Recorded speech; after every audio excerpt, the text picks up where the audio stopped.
அவனுக்கு அன்னைக்கு இருக்கக்கூடிய குறைகள் தான் தெரியும். அப்ப நாங்க அந்த காலத்துல கம்யூனிஸ்ட் கார்ல் மார்க்ஸ் நீ அதெல்லாம் பேசாத, எல்லாம் எவ்வளவு கஷ்டப்பட்டிருக்கோம், இன்னைக்கு எவ்வளவு டெவலப் ஆயிருக்கு, இதெல்லாம் ஒரு குறைன்னு பேசிட்டு இருக்க. படிப்பு தான் எதுக்குப்பா தேவையில்ல, அப்ப தேவையில்லாம மக்கள் குழந்தைங்களுக்கு பாலிடிக்ஸ் போய் விஜய் வாங்குற ஓட்டுகள்னால போன வாட்டி மாதிரி தான் ஒரு ரிசல்ட் இருக்கும், ஸ்வீப் பண்ணுவாங்கிறதெல்லாம் நடக்காதுங்கிற மாதிரி தான் ஃபீல் பண்ணேன். கிட்டத்தட்ட அந்த மாதிரி தான் வந்திருக்குன்னு பார்க்க. பொலிட்டிக்கல் புரிதல் இல்லாமலே காலங்காலமா இங்க ஒரு பிரச்சாரம் நடந்துட்டே இருக்குல்ல, திமுக அதிமுக சேர்ந்து தமிழ்நாட்டை அடிச்சு போட்டாங்க அப்படிங்கிறது ஒரு பொய் பிரச்சாரம். அந்த பொய் பிரச்சாரத்தை நம்பி ஒரு பெரிய முகம், ஓகேவா, ஒரு கவர்ச்சியான முகம், ஒரு சினிமா ஆக்டர், ஒரு சூப்பர் ஸ்டார் அவர். ஸோ அப்போ அவருக்கு இயல்பாகவே ஓட்டு போட நினைப்பாங்க. பொலிட்டிஸ்டா தான் இருப்பான். அவனுக்கு இங்க இருக்கக்கூடிய எல்லா சோசியல் ஸ்ட்ரக்சர், இங்க இருக்கக்கூடிய பிரச்சனை, அதிமுக திமுக செய்த நன்மைகள் எல்லாமே அவனுக்கு தெரியும். ஆனா இயல்பாகவே அவனோட வாழ்க்கை தரம் உயர உயர அவன் ஒரு சங்கி மைண்ட் செட்டுக்கு போவான். கல்லூரியில் நடந்த மாணவர் தேர்தலை ஸ்டாப் பண்ண ஒரு மொமெண்ட் இருக்குல்ல, எம்ஜிஆர் அவர்கள் 77ல வந்தது முதல் வேலையை அதை செஞ்சார். அவர் அவருடைய ஒரு சுயநலத்துக்காக அதை செஞ்சார். ஏன்னா திமுக வளர்ந்ததே அங்க, பிஜேபி வரக்கூடாது. அதுக்காக விசிகா கம்யூனிஸ்ட் எல்லா பார்ட்டிகளும் சேர்ந்து எலெக்ஷனை பேஸ் பண்றது. எலெக்ஷனுக்கான கூட்டணி மட்டும்தான். அடுத்த 5 வருஷம் அவனோட கூட்டணி இருக்கிறது இல்ல.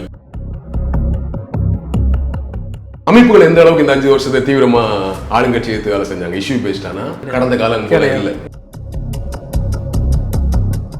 இங்க அரசியல் களமே பிராண்டிங் களமா மாறிடுச்சு. ஒரு பிராண்டிங், ஒரு ப்ரொமோஷன்ஸ், ஒரு ஈவெண்ட் மாதிரி ஒரு முழுக்க அப்படி ஒரு இமேஜுக்குள்ள அரசியல் எல்லா கட்சிகளும் மாறிடுச்சு. இன்னைக்கு வந்த கட்சி அப்படிதான் இருக்கு, 75 வருஷமா இருக்க கட்சி அப்படிதான் இருக்கு, 50 வருஷமா கட்சி அப்படிதான் இருக்கு. பிஜேபி திருப்பி ஆட்சிக்கு வருது. எவ்வளவு பிரச்சனை போயிட்டு இருக்காங்க, எவ்வளவு திட்டம், எளிமையும் ஒரு பிரச்சனை தான் போயிட்டு இருக்காங்க. ஏன் திரும்பி ஆட்சிக்கு வராங்க? பொலிட்டிசைஸ் இல்லாத கிரவுட். கழிவறைகள் சுகாதாரமா இல்ல அப்படிங்கிறதுக்கு இன்னொரு டீப்பான காரணம் இருக்கு. அங்க இருக்கக்கூடிய தூய்மை பணியாளர்களுக்கு நீ 1000 ரூபாய் சம்பளம் கொடுக்குறாங்க. ஒரு மிடில் ஸ்கில்ல தூய்மை பணியாளர் 1000 ரூபாய் சம்பளத்தை வாங்கின ஒரு மாசம்.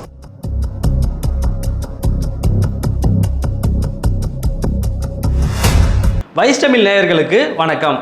நம்முடன் இன்று பத்திரிகையாளர் விசன் இணைந்திருக்கிறார். அவரை வரவேற்போம். வணக்கம் சார். வணக்கம். தமிழ்நாடு தேர்தல் முடிஞ்சு எக்ஸிட் போல் ரிசல்ட் வந்திருக்கு. தமிழ்நாட்டில் 4 முனை போட்டி அப்படின்னு சொல்றாங்க. அப்படி இருக்க பட்சத்தில் இன்னைக்கு 3வது இடத்தை விஜய் பிடித்திருக்கார். அதை நம்ம எப்படி பார்க்கலாம்? கிட்டத்தட்ட நான் ஓரளவுக்கு கணித்த மாதிரி தான் வந்திருக்கு. விஜய்க்கு கொஞ்சம் எக்ஸ்ட்ரா வந்த மாதிரி ஃபீல் பண்றேன். நான் சில 20 தொகுதி மேலே ஜெயிப்பாருன்னு சொல்றாங்க. அப்புறம் பெர்சன்டேஜாகவும் 20% மேலே வருதுன்னு சொல்கிறாங்க. அதில் ஒரு குறையலாம். ஒரு நான் கணிக்கிறது ஒரு 15% மினிமம் வரும், மேக்ஸிமம் 20 வரலாம் அப்படிங்கிற மாதிரி தான் கணிக்கிறேன் பெர்சன்டேஜாக. சீட்டாக எனக்கு 20 சீட்லாம் ஜெயிப்பாரு எனக்கு தோணலை. ஒரு 5 மினிமமாகவும் மேக்ஸிமம் ஒரு 10 ஆகும். 5 to 10க்குள்ளே இருக்கிற மாதிரி தான் நினைக்கிறேன். மற்றபடி திமுக அதிமுகவுக்கு நடுவில் இப்படித்தான் நிகழும். ஒரு கடுமையான விஜய் வாங்குற ஓட்டுகள்னால ஒரு போன வாட்டி மாதிரி தான் ஒரு ரிசல்ட் இருக்கும், ஒரு ஸ்வீப் பண்ணுவாங்கிறதெல்லாம் நடக்காதுங்கிற மாதிரி தான் ஃபீல் பண்ணேன். கிட்டத்தட்ட அந்த மாதிரி தான் வந்திருக்குன்னு பார்க்குறேன். அதிமுக பிடிக்கலன்னா திமுக, திமுக பிடிக்கலன்னா அதிமுக அப்படின்னு மாறி மாறி வாக்களித்த நம்ம மக்கள் தற்பொழுது மாற்றம் வேண்டும் அப்படின்னு சொல்லிட்டு வந்த ஒரு சிலர், அதாவது கமலஹாசன், சீமான், விஜயகாந்த் உள்ளிட்டவர்களுக்கும் வாக்களிச்சிருக்காங்க. அவர்களை விட அதிக அளவு தாக்கத்தை விஜய் ஏற்படுத்தி இருக்கிறார். மாற்றம் வேண்டும் அப்படின்னு நினைக்கிற வாக்காளர் மத்தியில் ஒரு தாக்கத்தை ஏற்படுத்தி இருக்கிறார். அப்படி பார்க்கலாமா?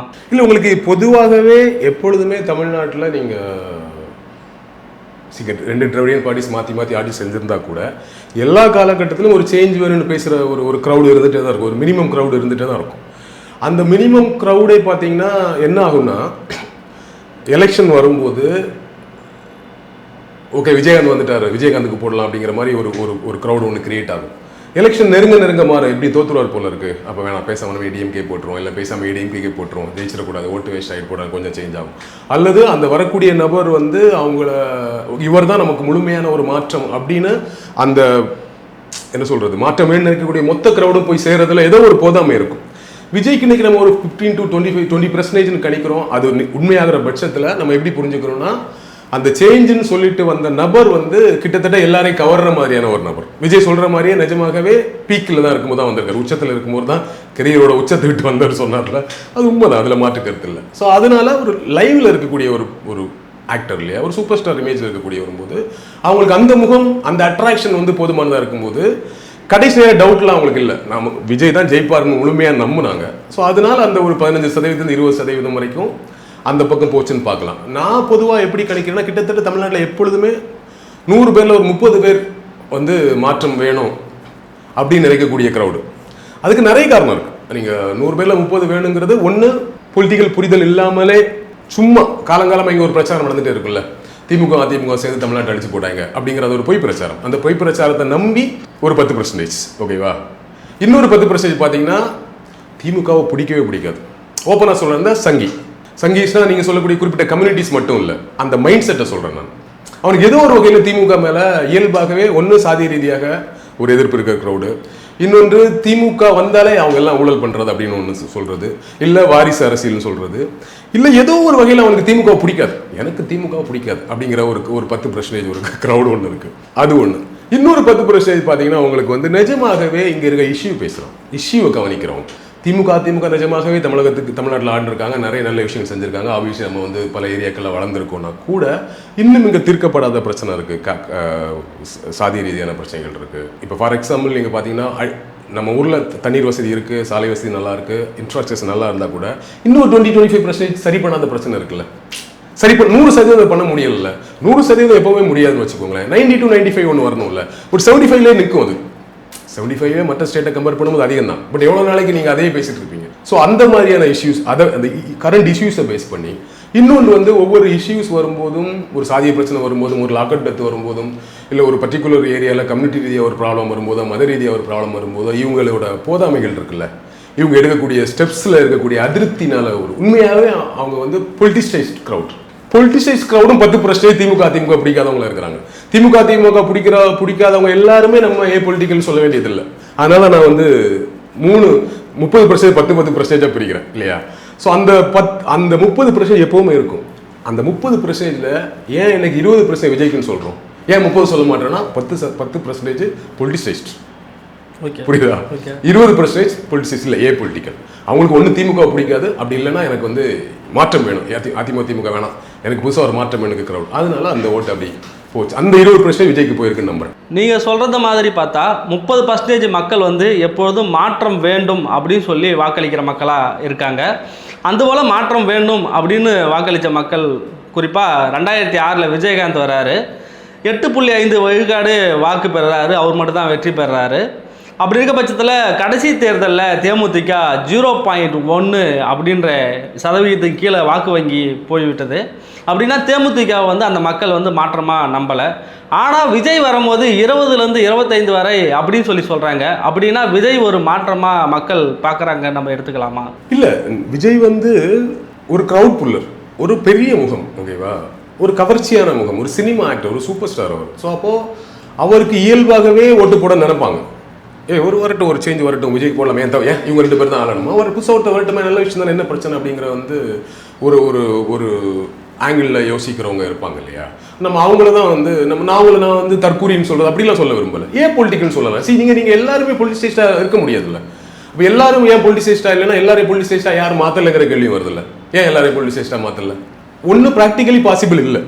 இன்னொன்று நீங்கள் பார்த்தீங்கன்னா நம்ம ஏற்கனவே நம்ம சேனலில் பேசுகிற இன்டர்வியூவில் சொன்ன மாதிரி கட்சிகள் வந்து பொலிட்டிசைஸாக மாற்றுறதுமே அவர்களுக்கு சாதகமான பொலிட்டிசைஸாக தான் மாற்றுவாங்க இல்லையா.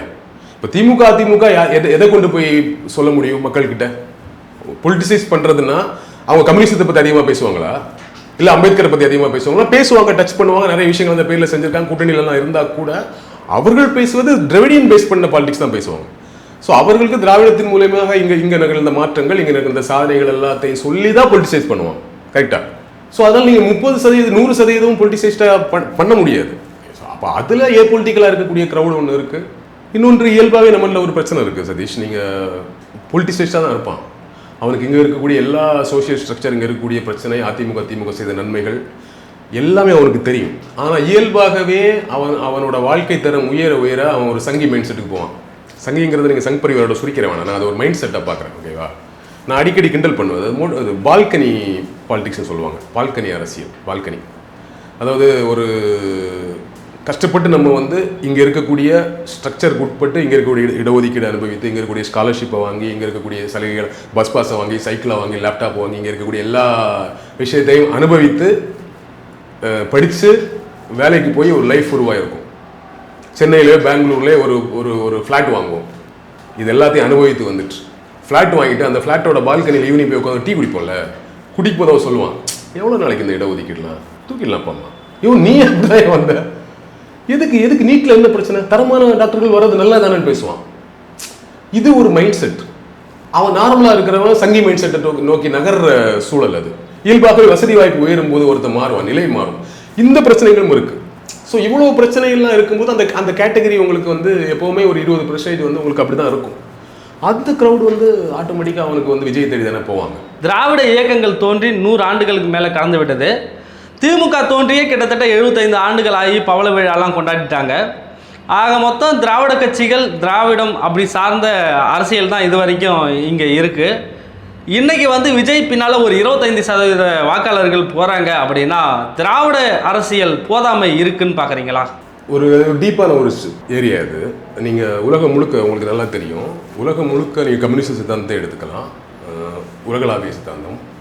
உலகம் முழுக்க ஒரு சித்தாந்தம் உருவாகும். அந்த சித்தாந்தத்தை ஒட்டி தலைவர்கள் உருவாவாங்க. அந்த சித்தாந்தத்தை ஒட்டிய தலைவர்கள் அதிகாரத்தை நோக்கி நகர்வாங்க. எளிய மக்கள் அதிகாரத்தில் போய் உட்காருவாங்க. இங்கே ஒரு பெரும் புரட்சி நடக்கும், நிறைய மாற்றங்கள் நடக்கும். இவ்வளோ விஷயம் பண்ணதுக்கப்புறம் இங்கே ஒரு சேஞ்சஸ் இருக்கும். அந்த சேஞ்சஸ் வந்து பார்த்திங்கன்னா 50 வருஷம் அதுக்கு வேலை செஞ்சுருப்பாங்க. 100 வருஷம் வேலை செஞ்சு தான் அந்த சேஞ்சஸ் நடக்கும். அப்போ 50 வருஷம் ஒரு வேலையை செஞ்சு இல்லை 100 வருஷம் வேலையை செஞ்சு இங்கே நிகழ்ந்த நல்ல மாற்றங்கள் இருக்குல்ல, அந்த நல்ல மாற்றங்கள் நிகழ்ந்ததற்கு பிறகு வரக்கூடிய தலைமுறை இருக்குல்ல, அந்த தலைமுறைக்கு அதுக்கு முன்னாடி 50 வருஷம் தெரியாது இல்லையா? அவனுக்கு அன்னைக்கு இருக்கக்கூடிய குறைகள் தான் தெரியும். அப்போ நாங்கள் அந்த காலத்தில் கம்யூனிஸ்ட் கார்ல் மார்க்ஸ், நீ அதெல்லாம் பேசாத, இங்கே பிரச்சனை மட்டும் பேசுவோம், அந்த வரலாறுலாம் பேசிட்டு இருக்காதப்பா, அதெல்லாம் எல்லாரும் தெரியும் விடு, அது இதுக்கு எனக்கு இப்போது இங்கே என்ன பிரச்சனை, இதையே சரி பண்ணாமல் இருக்க மட்டும்தான் பேசுவோம். அவனுக்கு இங்கே இருக்கக்கூடிய குறைகள் மட்டுமே கண்ணுக்கு தெரியும். அது தப்பும் கிடையாது இல்லையா? அதனால தான் முன்னாடி சொன்ன 100% பிரச்சனை சரி பண்ண முடியலைன்னா கூட ஒரு 25% பிரச்சனை இங்கே நம்ம வச்சுட்டு இருக்கிறோம் உலகம் முழுக்க. அது அப்போ அந்த 25% பிரச்சனை வெறும் 5% பிரச்சனையாக மாறும் பொழுது 20% பிரச்சனை சரியாகும் போது இந்த தன்மை மாறும்னு நினைக்கிறேன். இதுவே ஒரு பெரிய போராட்டம் தான். ஒரு பெரிய போராட்டத்தில் பெரிய தொடர்ச்சியான செயல்பாடுகள் மூலமாக தான் இந்த இவ்வளோ மாற்றங்கள் நிகழ்ந்திருக்கும். அடுத்த மாற்றம் நிகழும் அவனுக்கு நீண்ட ஒரு காலம் தேவைப்படும். அப்போ அதுக்கெல்லாம் பொறுமை இருக்காது. அதாவது ரொம்ப ஸ்ட்ராச்லேருந்து வந்து இன்னைக்கு வளர்ந்துருக்கக்கூடிய நம்ம இங்கே இருக்கக்கூடிய சில போதாமைகளை அக்செப்ட் பண்ணி, ஐயோ முன்னாடிலாம் எவ்வளோ கஷ்டப்பட்டுருக்கோம், இன்னைக்கு எவ்வளோ டெவலப் ஆயிருக்கு, இதெல்லாம் ஒரு குறைன்னு பேசிட்டு இருக்க. பஸ் எல்லாம் முன்னாடி தண்ணியாக விழும் தெரியுமா, முன்னாடி இவ்வளோ, அதுக்கு இது பெட்ரு தானே நம்ம அதை பேசுவோம். ஆனால் இன்னைக்கு வரக்கூடிய தலைமுறை அதெல்லாம் எனக்கு தேவையில்லை, அவன் இது எதுவும் பார்க்காதவன், அவனுக்கு குறை தான் தெரியும் இல்லையா? அப்போ அந்த குறைகளை வந்து இன்னும் நீங்கள் கொஞ்சம் கொஞ்சமாக சரி பண்ணுவாங்கன்னு இடத்த நோக்கி நகரக்கூடாது. ரொம்ப ரொம்ப சீக்கிரமாக அந்த குறைகளை சரி பண்ணணும். இன்னொன்று, குறைகளை சரி பண்ணுறதோட இல்லாமல் கட்சிகள் என்றைக்குமே அந்த இவங்களை பொலிட்டிசைஸ் பண்ணக்கூடிய வேலைகளை ஒரு லிமிட்டாக தான் செய்ய முடியும் போது இங்கே இருக்கக்கூடிய இயக்கங்களும் அமைப்புகளும் ஆக்டிவிஸ்ட்டுகளும் ஜேர்னலிஸ்ட்டுகளும் பொலிட்டிசைஸ் பண்ணுறக்கூடிய வேலையை ரொம்ப சீரியஸாக செய்யணும். ஏன்னா கட்சிக்கு அவன் எலெக்ஷன் பாலிடிக்ஸ், அவங்களுக்கு ஒரு குறிப்பிட்ட க்ரௌடு பொலிட்டிசைஸ் ஆகாமல் இருக்கிறது கூட நல்லது தான். கரெக்டாக அவங்களுக்கு ஒரு க்ரௌட், நீங்கள் எல்லாரையும் பொலிட்டிசைஸ் ஆகிட்டா நாளைக்கு அவன் நம்மளே கேள்வி கேட்பாங்க. ஸோ அதனால் பொலிட்டிசைஸ்டும் ஆகணும்.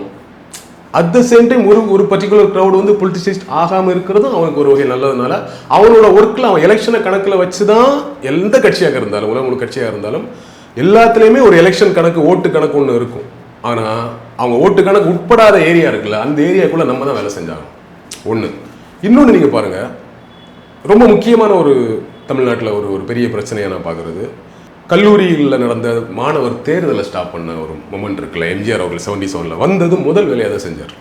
அவர் அவருடைய ஒரு சுயநலத்துக்காக அதை செஞ்சார். ஏன்னா திமுக வளர்ந்ததே அங்கே தான் இல்லை, திமுகவுடைய இந்திய எதிர்ப்பு போராட்டம் ஆரம்பிச்சதே அங்கே தான்.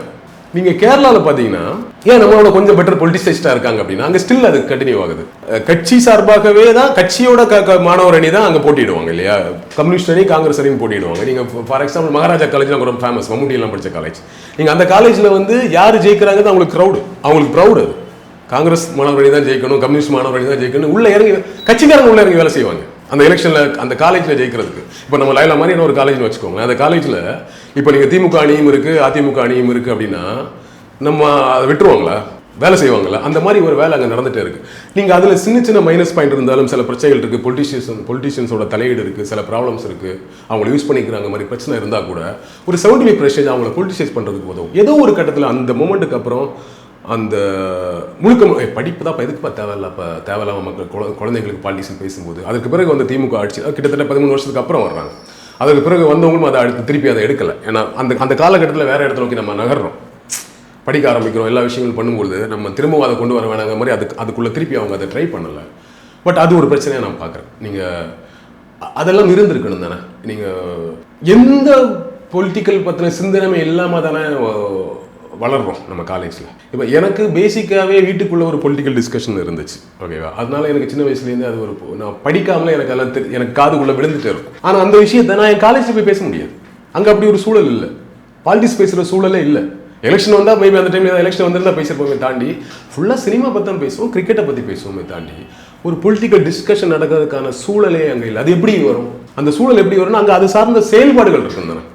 அப்போ அதுவும் ஒரு முக்கியமான பிரச்சனை தான். அப்போ ஏதோ ஒரு கட்டத்தில் என்ன ஆகுது, இந்த மாணவர்கள் நம்ம படிப்பு எந்த அளவுக்கு முக்கியம் போகும்போது, படிப்பை மட்டுமே முழுமையான முக்கியம்னு சொல்லும்போது அரசியலை விட்டு, அரசியல் செயல்பாடுகளை விட்டு, அதை கவனிக்கிறத விட்டு, அதான் ரொம்ப முக்கியம். செயல்பாடுகளை கூட விட்டுருங்க, அரசியலை கவனிக்கணும்ல, அந்த கவனிக்கிற தன்மையை விட்டே ஒரு கட்டம் ஒரு ஜென்ரேஷன் விலகுது. அப்போ நீங்கள் 70s 80s வச்சு பாருங்கள், 90, 2000, 2010, 2020, 2020 கிட்டத்தட்ட 47 வருஷமாக ஒரு டிஸ்கஷன் இல்லை. அப்போ அது 45 வருஷமாக ஒரு டிஸ்கஷன் இல்லாத தலைமுறை தானே இன்னைக்கு விஜய்க்கு ஓட்டு போட்ட க்ரௌடு, அதுதானே மேஜர் க்ரௌடு இல்லையா? அப்போ அவங்கள நம்ம எப்படி புரிஞ்சுக்கிறது? அது அவங்க தவறும் இல்லை, ஓவராலாக இங்கே நடந்த எல்லாமே சேர்த்து தானே அதை புரிஞ்சுக்கிறேன். ஏதோ ஒரு கட்டத்தில் இன்னைக்கு நீங்கள் ஒரு களத்தில் இருக்கக்கூடிய கட்சிகளோட செயல்பாடுகள், இயக்கங்கள், அமைப்புகளோட செயல்பாடுகள் எல்லாம் பார்க்கும்போதும் நமக்கு நிறைய போதாமைகள் இருக்குது. முன்னாடி யார் ஆட்சிக்கு வந்தாலும் சரி, கம்யூனிஸ்ட் என்னைக்குமே கம்யூனிஸ்ட் தான் இல்லை. நம்ம ஏன் அதன் மீது சிறு வயதில் அவ்வளோ ஈடுபாடோடு இருந்தோம்னா நமக்கு அதுதான் இருந்துச்சு. கொள்கை கூட்டணின்னு ஒன்று பேசுகிறாங்க. என்னை பொறுத்தவரை கொள்கை கூட்டணிங்கிறதே எலெக்ஷனுக்கு மட்டும்தான். இந்த எலெக்ஷனுக்கு யார் வரணும், யார் வரக்கூடாது, தமிழ்நாட்டுக்கு யார் வந்தால் நல்லது, அந்த கட்சி யார் நம்ம தமிழ்நாடு நலனுக்கு ஏற்ற கொள்கையோடு இருக்காங்களோ அந்த கட்சியோட கூட்டணி அமைத்து அந்த தேர்தலில் வெல்ல வைப்பது. யாரை வெல்ல வைப்பதுங்கிற தாண்டி யாரை வரவிடாமல் பண்ணுவது. இப்போதைக்கு ரொம்ப எளிமையாக புரிஞ்சுக்கணும், பிஜேபி வரக்கூடாது.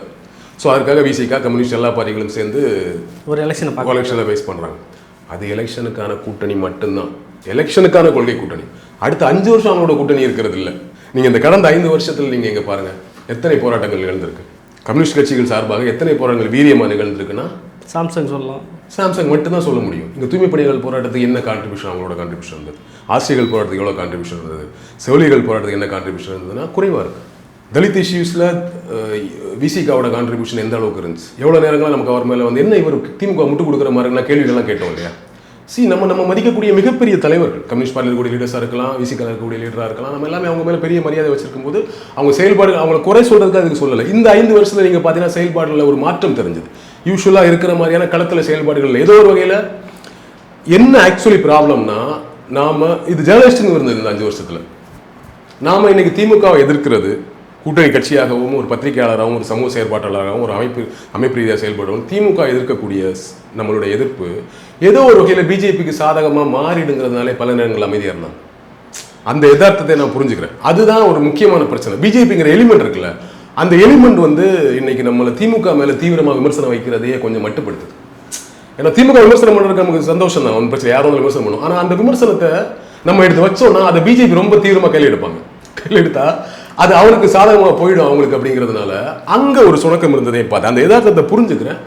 பட் அது போதாது. அப்போது நீங்கள் மேஜராக பார்ட்டிகளை எப்படி இருக்கும்போது நீங்கள் அமைப்புகளை யோசிங்க. அமைப்புகள் எந்த அளவுக்கு இந்த 5 வருஷத்தை தீவிரமாக ஆளுங்கட்சி எடுத்து வேலை செஞ்சாங்க, இஷ்யூ பேஸ்டானா கடந்த காலம் இல்லை.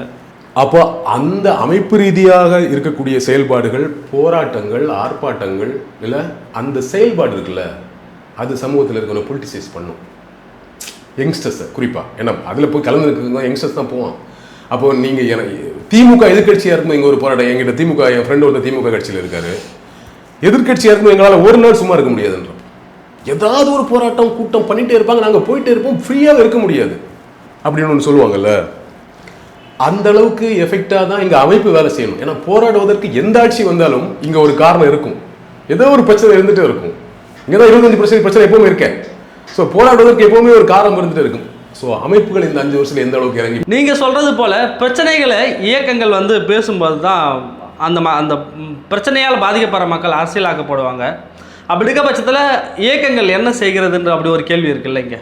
எஸ், அந்த பிரச்சனை பாதிக்கப்பட்டவன் உள்ள வருவான், அதை என்ன எப்படி ஒரு பிரச்சனை நடந்திருக்கான்னு உள்ள வருவான், அதுக்குள்ள கலந்துக்கிட்ட வச்சு அவன் பிசிக்கலி வந்து கலந்துக்கலனா கூட அவன் மென்டலி அதில் இன்வால்வ் ஆகும். பொலிட்டிக்கலாக அவன் அதை பார்ப்பான், பேசுவான், எழுதுவான், அட்லீஸ்ட் அவன் சோஷியல் மீடியாவில் ஒரு ஒரு ஒரு வேலையை செய்வான். அப்போ அவனை பொலிட்டிசைஸ் ஆகாம விடாம பண்ணதும் இதுவும் ஒரு காரணம். நீங்க ஒரு ரீசன் இல்லை, இவ்வளோ ரீசன்ஸ் இருக்கு. ஸோ அதுவும் ஒரு முக்கியமான காரணமாக பார்க்குறேன். இன்னைக்கு நீங்க இந்த 30% ஒரு 20% ஏ பொலிட்டிக்கல் சொன்னல, அந்த 20% நீங்க முழுசா பொலிட்டிசேட்டா மாற்ற முடியாது. அதுல ஒரு 10% ஆக்கலாம் இல்லையா? அந்த 10% ஆகாம போறதுக்கான ரீசன் வந்து இந்த செயல்பாடுகள் இருந்த சுணக்கம் தான் இல்ல. பொதுவான விமர்சனங்களையும் மக்கள் பிரச்சனைகளையும் போராட்டங்களையும் ஏற்றுக்கொள்ளாத தலைமை இங்கே வந்திருக்கு. அதனால தான் வந்து இங்கே ஒரு 25% வாக்காளர்கள் வந்து ஒரு மாற்றத்தை நோக்கி விஜய் நோக்கி போகிறாங்க அப்படின்னு பார்க்கலாமா? மக்கள் பிரச்சனையை எடுத்துக்கொள்ள மாட்டேன் அப்படின்ற ஒரு மனநிலை தான் விஜய் பின்னால் இன்னைக்கு வாக்காளர்கள் திரண்டிருக்கார்கள் அப்படின்னு பார்க்கலாமா? அப்படி பார்க்கலாம். 20 அதுதான் காரணம். இல்லைன்னா ஒரு 10ஓட முடிஞ்சிருக்கும். விஜய்க்கு 8 முடிஞ்சது இல்லை, அதிகபட்சம் இங்கே ஒரு 10ஓட முடிஞ்சிருக்கும். நீங்க இங்க பொலிட்டிசைஸ் பண்றதுக்கான செயல்பாடுகளே இல்லை. இஷ்யூஸ் இல்லாம இருக்குது இந்த 5 வருஷத்துல அப்படின்னு எடுத்துக்கலாமா? அல்லது இஷ்யூஸ் இல்லையா இந்த 5 வருஷத்துல? ஆட்சி வச்சக்கமா இருக்கு. நான் தான் சொன்னேன், நீங்க எந்த ஆட்சி வந்தாலும் நமக்கு போராடுவதற்கு டெய்லி இஷ்யூஸ் இருக்கும். இஷ்யூஸ் இல்லாம நீங்க வந்து இங்க ஏசுனாரே வந்து ஆட்சி பண்ண முடியாது. இஷ்யூஸ் எப்போ இருக்கும். ஆனா அந்த இஷ்யூஸை கையில எடுத்து எத்தனை பேர் போராடுறாங்க. அந்த செயல்பாடுகளில் ஒரு பெரிய சுணக்கத்தை நான் பார்க்குறேன். அதுக்கு பல்வேறு ரீசன்ஸ் நான் சொல்லிட்டேன் இல்லையா? பிஜேபி ஒரு ரீசனாக இருக்குது. பட் அந்த பொலிட்டிசைஸ் ஆகாதது. இப்போ நீங்கள் சொன்னீங்க விமர்சனத்தை ஏற்றுக்க மாட்டாங்கிற எந்த தலைவர்களும் எந்த கட்சியும் ஆளுங்கட்சியாக இருக்கும்போது தன் மேலே விமர்சனம் வராமல் தான் பார்த்துப்பாங்க இல்லையா? என்னை பற்றி விமர்சனம் பண்ணுங்கிறத வந்து என்கரேஜ் பண்ணவா செய்வாங்க. விமர்சனத்தை ஏற்றுக்காத 2வது பட்சம் பிரச்சனையே நான் வந்து ஐடென்டிஃபை நான் வந்து அந்த ஒரு பிரச்சனையாவே பார்க்க மாட்டேன்ற ஒரு மனநிலையில் இருந்ததுனால தான் இன்னைக்கு இப்படி வந்து இல்லை. உங்களுக்கு அதுக்கு இன்னும் ரீசன் இருக்குது சதீஷ். நீங்கள் வந்து கிட்டத்தட்ட அரசியல் களம் மாறிடுச்சு. நீங்கள் அரசியல் களமே வந்து பிராண்டிங் களமாக மாறிடுச்சு. ஒரு பிராண்டிங், ஒரு ப்ரொமோஷன்ஸ், ஒரு ஈவெண்ட் மாதிரி வந்து ஒரு முழுக்க அப்படி ஒரு இமேஜுக்குள்ள அரசியல் எல்லா கட்சிகளும் மாறிடுச்சு. இன்னைக்கு வந்த கட்சி அப்படி தான் இருக்குது, 75 வருஷமா இருக்க கட்சி அப்படி தான் இருக்குது, 50 வருஷமா கட்சி அப்படி தான் இருக்குது இல்லையா? அப்போது என்ன ஆகுது, இந்த விமர்சனங்களை நியாயமான விமர்சனங்களை ஏற்றுக்கிறது, அதற்கு ஒரு தீர்வை செலுத்துறது, அதற்காக போய் நிற்பது மாதிரியான விஷயம்லாம் வேணாம். ஒரு தூய்மையான நம்ம நம்ம அம்மா அப்பா அண்ணா அந்த இமேஜ்லேயே நம்ம இருந்துடணும். அந்த ஒரு இடத்த நோக்கி அரசியல் களம் நகர்ந்தது. It's very danger. இது கிட்டத்தட்ட 2014 அதுவும் பிஜேபி ஆரம்பிச்சுக்கிட்டது தான். 2014 இந்த 12 வருஷமாக எல்லா கட்சிகளும் அந்த ஸ்டைலை ஃபாலோ பண்ண ஆரம்பிச்சிட்டாங்க. நீ டெய்லி ஃபோட்டோ ஷூட்டு, டெய்லி ஒரு ஈவெண்ட்டு, கட்சிகளெல்லாம் ஈவெண்ட் மேனேஜ்மெண்ட் கம்பெனி மாதிரி ஆயிடுச்சு. ஒரு ஸ்லோகன் டெய்லி, எல்லாத்துக்கும் ஒரு ஸ்லோகன், எல்லாமே நீங்கள் வந்து உங்களை முழுக்க பாசிட்டிவாகவே கொண்டு போய் சேர்க்கணுங்கிற போதாமையில் விமர்சனங்களை அணுக விடுறதில்லை. அல்லது விமர்சனம் பண்ணுறவனை அவன் நியாயமான விமர்சனம் பண்ணால் அறிவுள்ளவன், வைத்தியார்தான விமர்சனம் பண்ணால் விட்டுருங்க, அவன் தேவையில்லை. ஆனால் சில பேர் ரொம்ப எஃபெக்டிவாக நியாயமாக விமர்சனம் பண்ணுவான். அப்போ அவன் நியாயமாக விமர்சனம் பண்ணுறான், ஆனால் அறிவுள்ளவனாக இருக்கிறான். அப்போ அவனை நம்மளால் மாற்றிடு. அப்படியும் விமர்சனம் பண்ணுறவங்கள கூட சேர்த்துக்கிறது. கொஞ்சம் முன்னாடி அமைப்பு இல்லையா? பல அமைப்புகள் பார்த்தீங்கன்னா இந்த 5 வருஷத்துல திமுகவோட அணிகளா மாறி இருக்கு. அணிகளா மாறி இருக்கு. எனக்கு இதுல நான் திமுக விமர்சனம் பண்ணல. ஒரு கட்சி அப்படிதான் செயல்படும் இல்லையா? அவங்க அதானே நினைப்பாங்க. நாளைக்கு அதிமுக வந்து பண்ணாலும் அதிமுக விமர்சனம் பண்ண போறது இல்லை. நாம தான் இதை சரி பண்ணணும். நாம ஒரு கட்சி அணியா இருக்கக்கூடாது, நாம ஒரு கட்சி நபரா இருக்கக்கூடாது இல்லையா? ஓட்டு போடுறதை தாண்டி இஷ்யூ பேஸ்டா அரசு ஒரு ஸ்டாண்ட் எடுக்கும்போது அது தவறா தப்பா அரசு கூட தவறு. எதிர்நிலையில் நிற்கிறவன் தானே ஒரு பத்திரிகைக்காரன், எதிர்நிலை நிற்கிறவன் தானே ஒரு சமூக செயற்பாட்டாளர், எதிர்நிலை நிற்கிறவன் தானே ஒரு அமைப்பு வச்சிருக்கிறவன், எதிர்நிலை இருக்கிறவன் தானே எதிர்கட்சிகள். அப்போ அவர்கள் எல்லாமே கிட்டத்தட்ட அந்த பக்கமாக ஆளுங்கட்சியின் அணியாக மாறும் பொழுது இங்கே ஏதோ ஒரு வகையில் பொலிட்டிசைஸ் ஆகக்கூடிய ஒரு க்ரௌடு மிஸ் ஆச்சு இல்லை? அதை நம்ம தான் மிஸ் பண்ணிட்டோம். நான் ஆளுங்கட்சியை குறை சொல்லலை, இவங்க எல்லாரும் மிஸ் பண்ணிட்டாங்க. அப்போ அதுவும் என்ன ஆகுது, அவன் பொலிட்டிசைஸ்ட் ஆனால் என்ன தெரியுமா பண்ணுவான்? அவன் பொலிட்டிசைஸ்ட் ஆகிடுவான். அவன் திமுக மேலே விமர்சனம் பண்ணியிருந்தா கூட, அதிமுக விமர்சனம் பண்ணியிருந்தா கூட எது பெட்டர்னு அவனுக்கு தெரியும். நான் திமுக மேலே இந்த 5 வருஷம் விமர்சனம் பண்ணியிருக்கிறேன், ஆனாலும் எனக்கு இந்த வாட்டி திமுக வரதான் தமிழ்நாட்டு நல்லதுன்னு புரிஞ்சு திமுக தான் ஓட்டு போடுவான். விஜய் பக்கம் போக மாட்டான், இல்லை அதிமுக பக்கம் போவான். பிஜேபி அவனுக்கு ஒரு இல்லைன்னா அதிமுக பக்கம் போவானே தவிர விஜய் பக்கம் போக மாட்டான். அவன் பொலிட்டிசைஸ்ட் ஆகுறது நல்லது தான் எண்ட் ஆஃப் தி டே. உங்களுக்கு அவன் பொலிட்டிசைஸ்ட் ஆகலைன்னா இந்த 30% 40 ஆகும். 40 முடிஞ்சு போச்சுல்ல. அந்த 30 கன்சல்ட் பண்ண முடியாத ஒருத்தரால அந்த 10 பிரிஞ்சு போகுது. 20 கன்சல்ட் பண்ணிட்டார ஒருத்தர். நீங்க இன்னும் இதை இப்படியே வைக்கணும்னு நினைச்சிட்டு இருந்தீங்கன்னா 30 ஆகும். 40 ஆயிடுச்சுன்னா முடிஞ்சுதா? என்ன பண்ண முடியும்? பிஜேபி திருப்பி ஆட்சிக்கு வருது. எவ்வளோ பிரச்சனை போயிட்டு இருக்காங்க, எவ்வளோ டெய்லி ஒரு பிரச்சனை தான் போயிட்டு இருக்காங்க. ஏன் திரும்பி ஆட்சிக்கு வராங்க? பொலிட்டிசைஸ்ட் இல்லாத க்ரௌட். முதல்ல எஜுகேஷன் பிரச்சனை ஒன்று இருக்கு, பட் பொலிட்டிசைஸ்ட் இல்லாத க்ரௌட் திருப்பி அவங்க தான் கொண்டு வருவாங்க. ஒரு கட்டத்துக்கு மேலே அதான் நடந்துடும். அப்போ நீங்கள் இந்த பர்சன்டேஜ் இன்க்ரீஸ் பண்ணிட்டே போகக்கூடாது. இந்த பர்சன்டேஜ் இன்க்ரீஸ் ஆகிட்டே வச்சுக்கோங்க, ஏ பொலிட்டிக்கலோட பர்சன்டேஜ் அது இங்கே இருக்க 2 திராவிடியன் பார்ட்டிக்குமே பெரிய த்ரெட்னிங்காக மாறிடும். நான் இன்னும் அதுக்காக விஜய் பக்கம் போகாதீங்கன்னு நான் சொல்ல வரல. விஜய் பொலிட்டிசைஸ்ட் ஆகணும். விஜய் பொலிட்டிசைஸ்ட் ஆனால் இது கூட இன்னும் பொலிட்டிசைஸ்ட் ஆகும். விஜய் பொலிட்டிசைஸ்ட் ஆகிட்டு இங்கே இருக்கக்கூடிய அவங்களுக்கு வாக்களித்த இந்த வாட்டி 20% 15% யாராக இருந்தாலும் அவங்கள இன்னும் பொலிட்டிசைஸ் பண்ண வேண்டியது அவருடைய கடமையாக இருக்கும் பொழுது அவர் சமூக நலன் சார்ந்து பேசினா இந்த க்ரௌட் அங்கே ஓட்டு போனால் எனக்கு எந்த பிரச்சனையும் கிடையாது. ஆனால் அது இல்லாததுனால நான் இதை பேசுகிறேன். பொலிட்டிசைஸ் இல்லாத தலைவன், தொண்டர்களை பொலிட்டிசைஸ் பண்ணக்கூடாதுன்னு நினைக்கக்கூடிய ஒரு தலைவனிடம் இருக்கக்கூடிய 20% 30 40 முடிஞ்சு போச்சே. அதை நீங்கள் திருப்பி கொண்டு வர ரொம்ப கஷ்டம். அப்போது கட்சியை விட்டுருங்க, நமக்கு ஒரு நலன் இருக்குது தமிழ்நாடு சார்ந்து இல்லையா? எதிர்காலம் வரைக்கும் நம்ம தமிழ்நாடு எப்படி இருக்குன்னு ஒரு எண்ணம் இருக்குல்ல. அப்போது இங்கே இருக்கக்கூடிய அமைப்புகளும் எதிர்கட்சிகளும் சமூக செயற்பாட்டாளர்களும் பத்திரிகையாளர்களும் ஒரு வேலையை செய்யணும். இப்போ திரும்ப திமுக ஆட்சிக்கு வந்தாலும் சரி, திரும்ப அதிமுக ஆட்சிக்கு வந்தாலும் சரி, இஷ்யூ பேஸ்டாக எதிர்த்து நின்று பேசணும். அமைப்புகளாக இருக்கலாம், யாரெங்களாக இருக்கலாம், நானாக இருக்கலாம். நாம் இறங்கி இஷ்யூ பேஸ்டாக பேச தான் இங்கே ஒரு பொலிட்டிசைஸ்டே நடக்கும். ஏன் திமுகவில் அவ்வளோ பேர் கொள்கை ரீதியாக உள்ள போய் சேர்ந்தாங்க, இன்னைக்கு இருக்காங்கல்ல? ஏன் இஷ்யூ பேஸ்டாக கிரியேட் பண்ண பார்ட்டி அது. இங்கே இருக்கக்கூடிய பிரச்சனைகளையும் உரிமைகளையும் அடிப்படையாக வைத்து உருவான பார்ட்டினால கொள்கை ரீதியாக உள்ள போய் சேர்ந்தோம். திமுகலேருந்து வெளியே போகிறாங்க எம்எல்ஏஸ், அதிமுகலேருந்து வெளியே போகிறாங்க. ஆனால் அதிமுகலேருந்து போகிற எண்ணிக்கை தானே அதிகமாக இருக்குது. ஆமாம். ஏன்னா அது இஷ்யூ பேஸ்டாவோ கொள்கை அடிப்படையில் உருவான பார்ட்டி இல்லை டிஎம்கே கம்பேர் பண்ணும்பொழுது. ஸோ அந்த இஷ்யூ பேஸ்டாக நம்ம பேச தான் இவன் பொலிட்டிசைஸ்ட் ஆகிட்டே இருப்பான். ஸோ அதை நம்ம எல்லாரும் செஞ்சால் இந்த பிரச்சனை சரியாகும். 85% வாக்குப்பதிவானது தமிழ்நாட்டில் நடந்திருக்கு. ஒரு வரலாறு காணாத அளவுக்கு தமிழ்நாட்டில் வாக்குப்பதிவானது நடந்திருக்கு நம்ம பார்க்குறோம். ஆனால் இந்த தேர்தலுக்கு முன்பு வரைக்கும் தேர்தல் புறக்கணிப்பு அப்படின்னு ஒரு இயக்கமே நடத்துகின்ற சில இயக்கங்கள் இந்த தேர்தலை எங்கேயுமே காணோம். அவங்களாம் எங்கே போயிட்டாங்க அப்படின்னா, ஏற்கனவே தேர்தலில் பிரச்சனைகள், தேர்தல் மூலயமா தீர்வே கிடையாது அப்படின்னு சொன்னவங்க எல்லாரும் தேர்தல் மூலயமா தீர்வு கிடைக்கும் அப்படின்ற ஒரு இடத்துக்கு நோக்கி நகர்ந்துட்டாங்களா? இல்லை, அவங்களோட செயல்பாடுகள் குறைவாக இருக்குது. பல இயக்கங்கள் கட்சிகளோட அணிகளாக மாறி இருக்கு. அப்போ சமூகம் சார்ந்து அவங்க செயல்படுறது குறைவாயிடுச்சு. இந்த வாட்டி அப்படி ஒரு பிரச்சாரத்தை நம்ம பார்க்கல. நான் பார்க்கல, யாரையும் எங்கேயும் பார்க்கல. தேர்தல் புறக்கணிப்புன்னே சொல்லுவாங்க. ஆமாம் ஆமாம். இன்னைக்கு இன்னொரு கொஸ்டின் கேட்டாரன். ஒன்றும் இல்லை, வேங்கை வயல் மக்கள், நாங்குநேரி மக்கள் இன்னைக்கு தேர்தலை புறக்கணிச்சிருக்காங்க. நாம் 85% வாக்குப்பதிவு அப்படின்னு சொல்லி பெருமைப்படுற இந்த நேரத்தில் அவங்க தேர்தலை வெளியிலிருந்து பார்க்குறாங்க. அவங்களுடைய பிரச்சனையை பார்க்கறதுக்கு தமிழ்நாட்டில் ஒரு அரசியல் தலைவர்கள் கூட ரெடியாக இல்லை அப்படின்னு நம்ம எடுத்துக்கலாமா? இல்லை, அது நேரடியாக பாதிக்கப்பட்டவங்க அதை எடுத்த முடிவு, அந்த உணர்வுக்கு நம்ம மதிப்பளிக்கணும். அது ஒரு எதிர்ப்பு தானே. நீங்கள் வாக்களிப்பது எப்படி நம்முடைய கடமையோ, வாக்களிக்காமல் இருப்பதை மேம்போக்கு தான் நான் ஓட்டு போட மாட்டேன், இவங்கெல்லாம் சரியில்லைன்னு இருக்கிறது இல்லை. எனக்கு ஒரு பிரச்சனை இருக்குது, இந்த பிரச்சனை நீங்கள் சரியே பண்ண மாட்டீங்க, அந்த பிரச்சனையின் காரணமாக நான் இந்த முறை தேர்தலை புறக்கணிக்கிறேன்னு சொல்லிட்டு ஒரு பாலிடிக்ஸ் தான். அரசுக்கு இங்கே இருக்கக்கூடிய கட்சிகளுக்கு ஒரு எதிர்ப்பு தெரிவிக்கிறது, அது ஒரு நல்ல பாலிடிக்ஸ் தான். ஓகேவா? இந்த நேரம் என்ன பண்ணுவாங்கன்னா, ஏன் அந்த பக்கம் போய் நிற்கிறது இல்லை அப்படின்னா, இந்த எலெக்ஷன் டைமில் அதை ஊதி பெருசாக்கக்கூடாதுன்னு நினைப்பாங்க. எலெக்ஷன் டைமில் அந்த இஷ்யூ சால்வ் பண்ண போகிறேன்னு சொல்லிட்டு அதை ஒரு டிஸ்கஷனாக மாற்றக்கூடாதுன்னு நினைப்பாங்க. ஏன்னா அது பரவும். ஆமாம்ல, அப்புறம் நம்மளும் போட வேணாம், அப்படி பரவிச்சுன்னு வச்சுக்கோங்க, என்ன ஆகுறது? அது டேஞ்சர் இல்லையா? அதனால அதுக்கு போய் நிற்க மாட்டாங்க. சரி, எண்ட் ஆஃப் தி டே நீங்கள் எல்லா பார்ட்டிஸை பொறுத்த வரைக்கும் அவங்களுக்கு ஃபஸ்ட்டு ப்ரியாரிட்டி ஓட்டு தாங்க. எலெக்ஷனுக்குள்ளே நீங்கள் எலக்டோரியல் பாலிடிக்ஸ்குள்ளே வந்தீங்கன்னா அவங்களுக்கு ஓட்டு தான். அது தப்பு இல்லை. என்ன, நீங்கள் நல்லது பண்ணால் கூட நீங்கள் பார்ட்டி ஆட்சிக்கு வந்தால் தானே, எம்எல்ஏ ஆனால் தானே.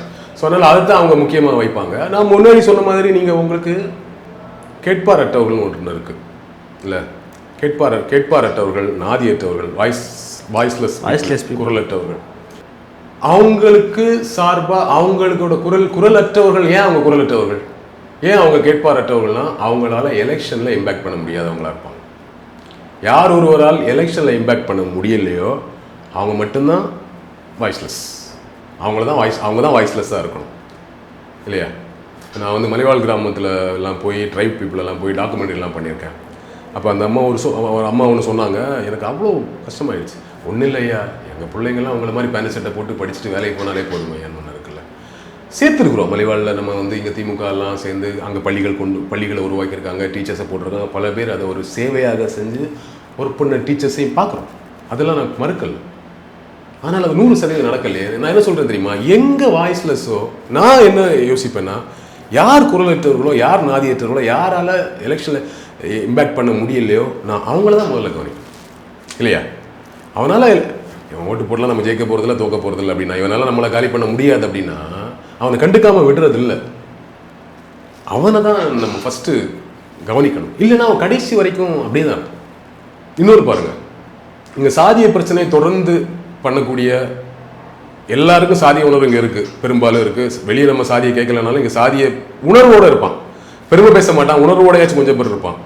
ஆனால் சாதிய வன்மத்தோட செயல்படுறது, கொலை பண்ணுறது, அடிக்கிறது, பிரச்சனை பண்ணுறது தொடர்ச்சியாக பண்ணிட்டு இருக்கிறது பார்த்தீங்கன்னா நீங்கள் லிஸ்ட் எடுத்தீங்கன்னா ரொம்ப குறிப்பிட்ட சில சமூகங்கள் தான் இருக்கும். கவனிச்சிருக்கீங்களா? குறிப்பிட்ட சில சமூகம் தான்.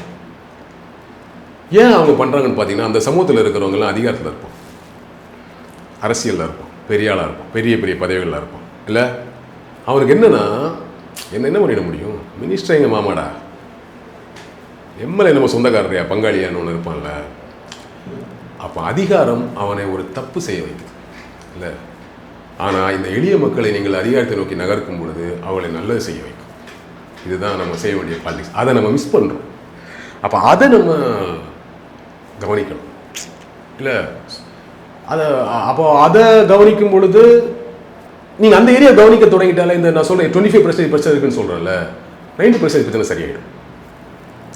அரசு பள்ளிகளில் எல்லாரும் தொடர்ந்து பேசுகிறாங்க, கழிவறைகள் சரியில்லை, சுகாதாரம் இல்லைன்னா நீங்கள் கழிவறைகள் சுகாதாரமாக இல்லை அப்படிங்கிறதுக்கு இன்னொரு டீப்பான காரணம் இருக்குது.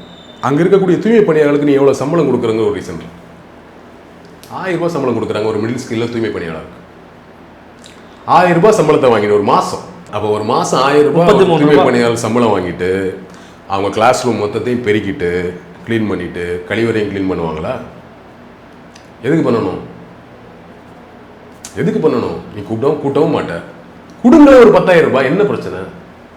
ஏன் கொடுக்க மாட்டேங்கிறீங்கன்னா தெரியும், அது அந்த வேலையை செய்கிறவர்கள் யாருன்னு தெரியும், அவங்களால இங்கே என்ன பெரிய இம்பேக்டை கிரியேட் பண்ண முடியும்னு தெரியும். அதனால அது நடக்குது. கரெக்டாக இதை யாராவது பேசுகிறாங்களா? எங்க இப்படி ஒரு இஷ்யூவை நீங்கள் இது வரைக்கும் யாராவது பேசி பார்த்துருக்கீங்களா?